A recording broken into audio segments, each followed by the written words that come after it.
This is where my parents live, Mark declared suddenly upon his visit.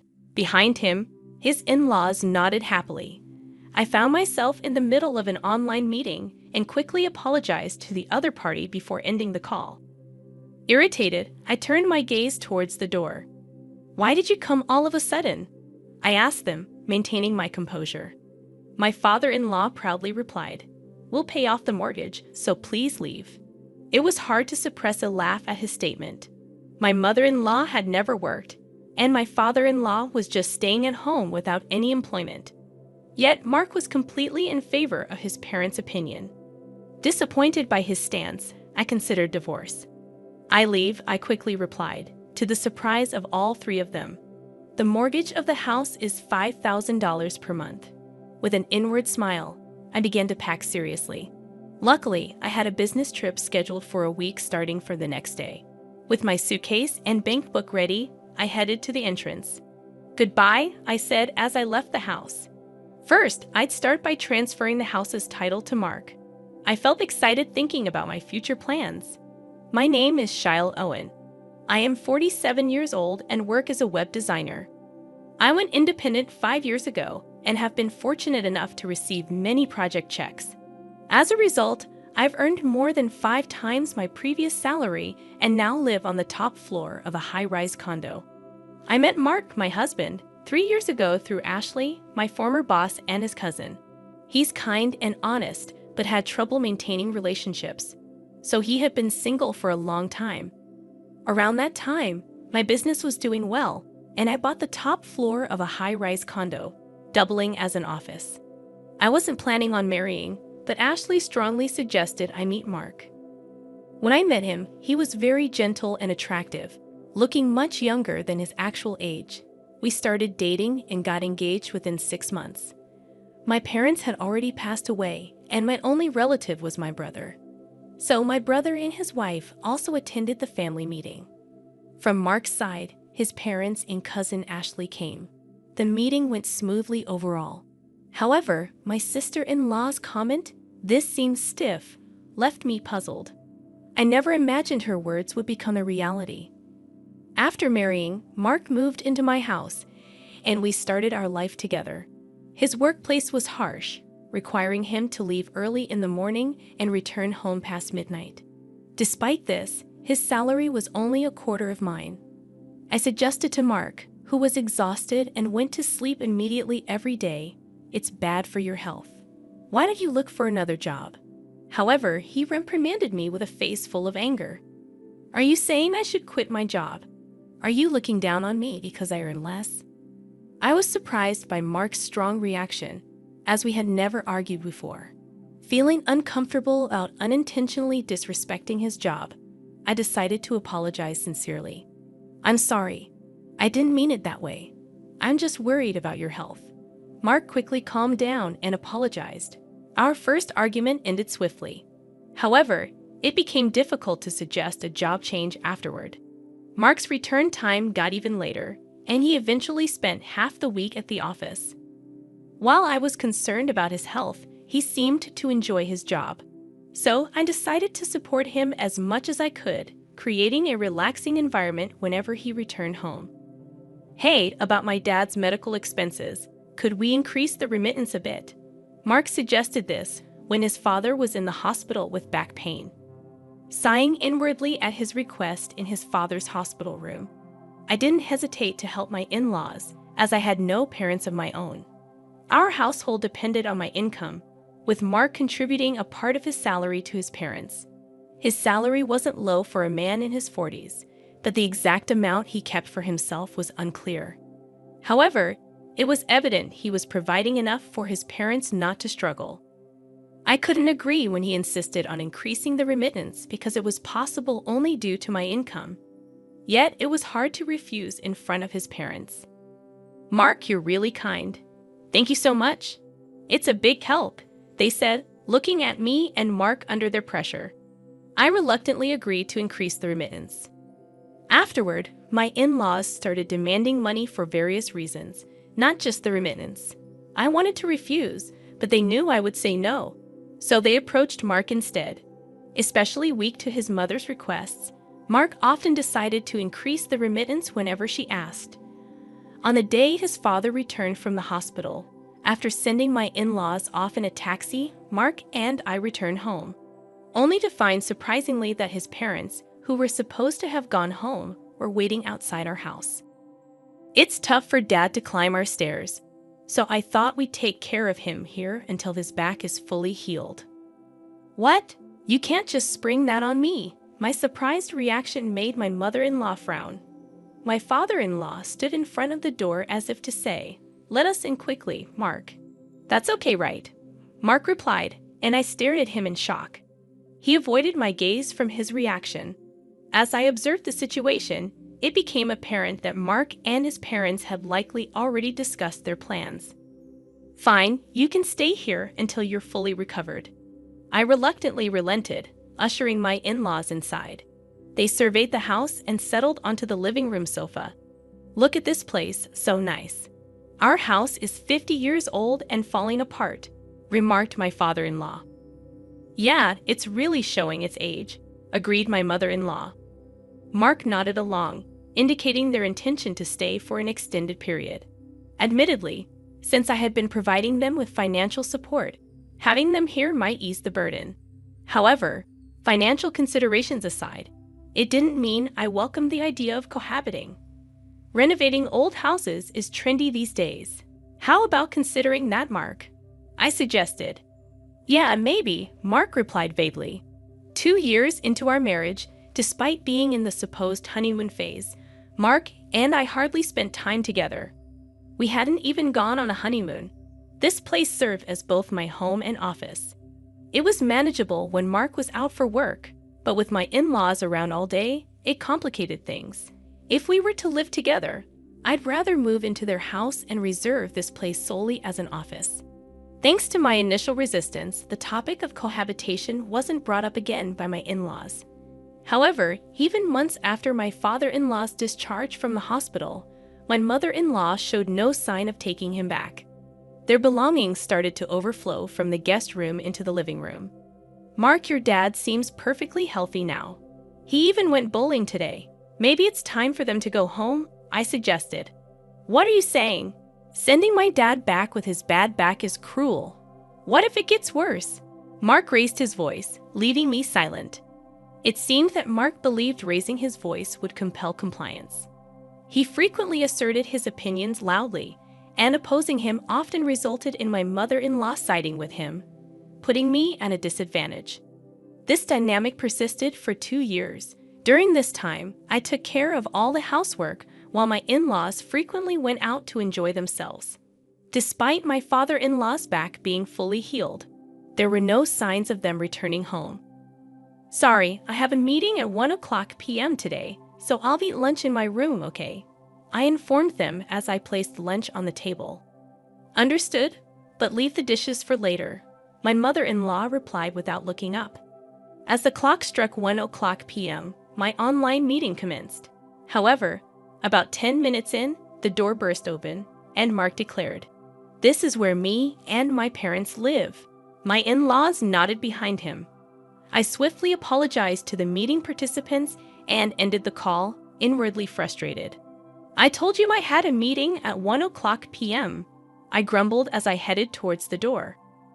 "Why are you doing this all of a sudden?" I asked calmly, only to be met with my father-in-law's smug reply, "We'll pay the mortgage so you can leave." Suppressing a laugh at his audacity, I simply replied, "All right, I'll leave," surprising all 3 of them. With the mortgage at $5,000 per month, I couldn't help but smile inwardly at the prospect of moving forward with my plans.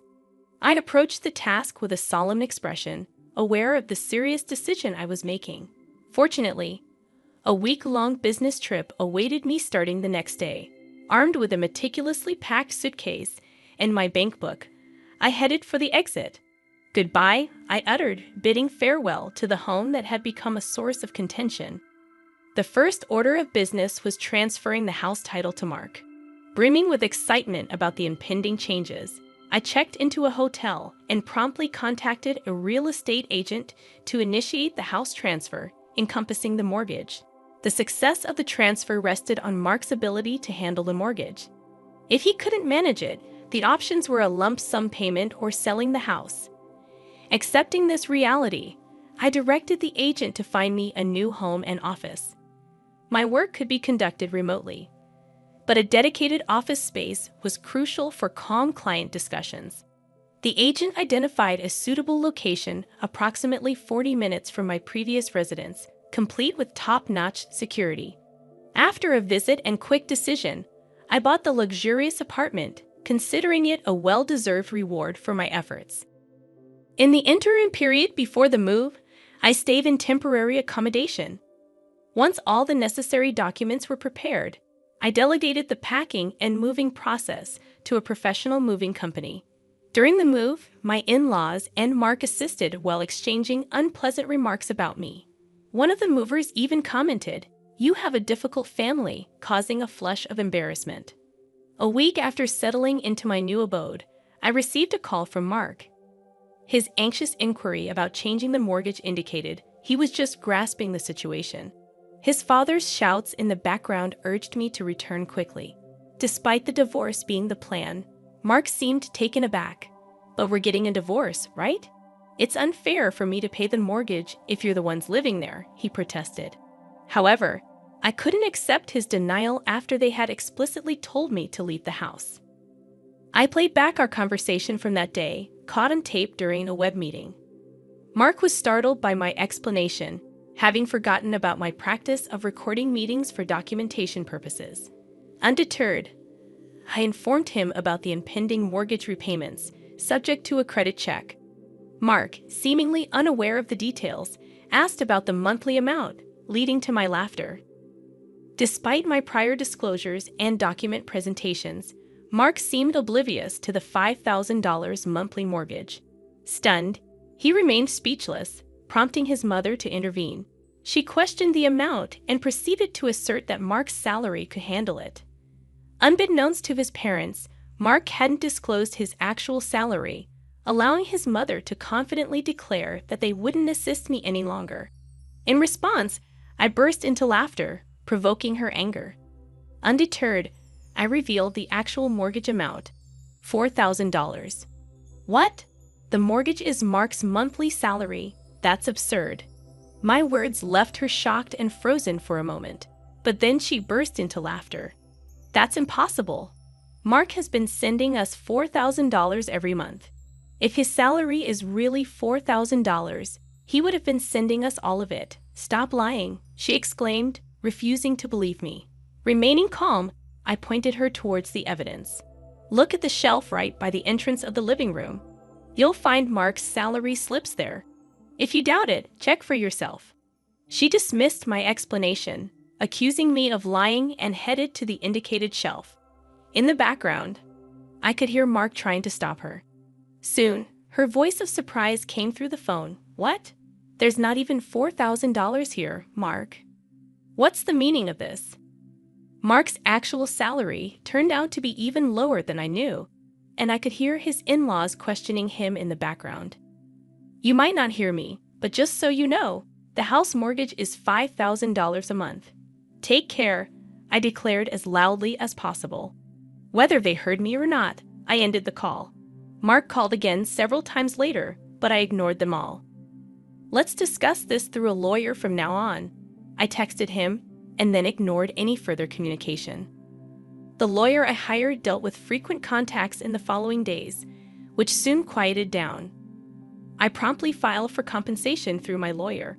After a while, a response came through my lawyer, and I couldn't help but laugh at its contents. It seemed to be co-authored by a team of liars from Mark's side. Their claims were laughable. "The allegations by Shelley are false, and the real victim is our client. We demand compensation for emotional distress," it read. All I could say to my lawyer was, "I'm sorry." The divorce was nearing, but our relationship as a couple was still ongoing. I wanted to get away from a husband who could make such demands. "My client wants to meet and discuss in person. It seems Mark doesn't know about this," my lawyer said, handing me a letter. The letter briefly requested to verify the truth behind Mark's claims. I agreed through my lawyer and chose a location far from my current residence for precaution. At the scheduled meeting with the opposing lawyer, Mark didn't show up. The lawyer was young and polite, greeting me properly upon arrival. He revealed that his client was actually Mark's mother. According to him, Mark remained silent during their discussions, keeping his head down. His parents kept accusing me, claiming I fabricated fault to demand compensation. As I listened, the lawyer handed me a document detailing the alleged malicious actions. However, my lawyer and I noticed that the document was intentionally crafted to demean me. I explained each point in detail, and the opposing lawyer nodded earnestly, showing understanding. My lawyer presented evidence in line with my explanations. I see the content of your statements is completely different, Jelly. You have solid evidence and a strong case, he commented. Oh, this part is reversed. I pointed out and corrected a mistake. The opposing lawyer was visibly shocked. Once the explanation concluded, he left the room with the same politeness as when he arrived. My lawyer and I strategized to expose Mark and his parents' falsehoods, reaching out to other relevant parties to set up a meeting to discuss compensation. About a month after the meeting with the opposing lawyer, Mark and his parents arrived looking haggard. His mother glared at me as if seeing an enemy. You seem to be enjoying all this trouble. Who do you think is responsible for this situation? She asked, dissatisfied with the private dining room I had chosen. It was unfortunate that she didn't like the upscale restaurant she used to favor. However, her irritation might also be influenced by the fact that the opposing lawyer, having learned the truth, dropped their defense. Mother, you used to like this place, right? I anticipated her delight, but she met my words with a somber expression. We entered the restaurant, greeted by staff, briefed on our situation, and escorted to a private room. Mark remained silent until we were seated, then suddenly grew emotional. Shelley, I was wrong. Please help me. I can't go on like this. I'll do anything you say. Please come back, Mark pleaded, stunning his parents. I offered a kind smile, momentarily easing Mark's distress. However, I signaled my lawyer, who handed Mark a document. As Mark paled, I urged him to read it. His mother snatched it, glaring furiously. The document meticulously refuted each of Mark's claims in stark red ink. Enraged, she splashed water on my face, berating me for my arrogance. To everyone's surprise, I burst into laughter at the absurdity of the situation. My laughter caught them off guard, including my lawyer. Yes, it seems I wasn't the perfect wife, I quipped. I shared the burden of household chores, endured criticism for my infertility, and even had my earnings taken. As Mark's parents continued to rail against me, I signaled my lawyer, who produced a photograph. It depicted Mark entering a hotel with a young woman, my former boss and Mark's cousin Ashley. Shocked into silence, Mark couldn't deny the evidence. Ashley explained the situation, revealing Mark's infidelity. In the face of his guilt, I submitted the divorce papers and compensation documents. Mark, overwhelmed, began to cry. His parents, equally shocked, faced the reality of their son's actions. Within a month, Ashley informed me that Mark and his parents had moved due to financial strain. Mark's salary couldn't sustain their spending habits, and they sought rent assistance. The compensation for the deceived woman and myself was covered by Ashley's parents. Surprisingly, Ashley found love with Mark's former lawyer, drawn to his decisiveness. Embracing the unexpected turn of events, I started blogging about my experiences, leading to new writing opportunities. Since the divorce, I've been pursued by a corporate executive I met through business. Our relationship turned romantic, and he's proposed we live together. While I contemplate my answer, I'm certain of my decision. As I prepare for our date tomorrow, I reflect on the journey that brought me here, seated in front of my computer once again.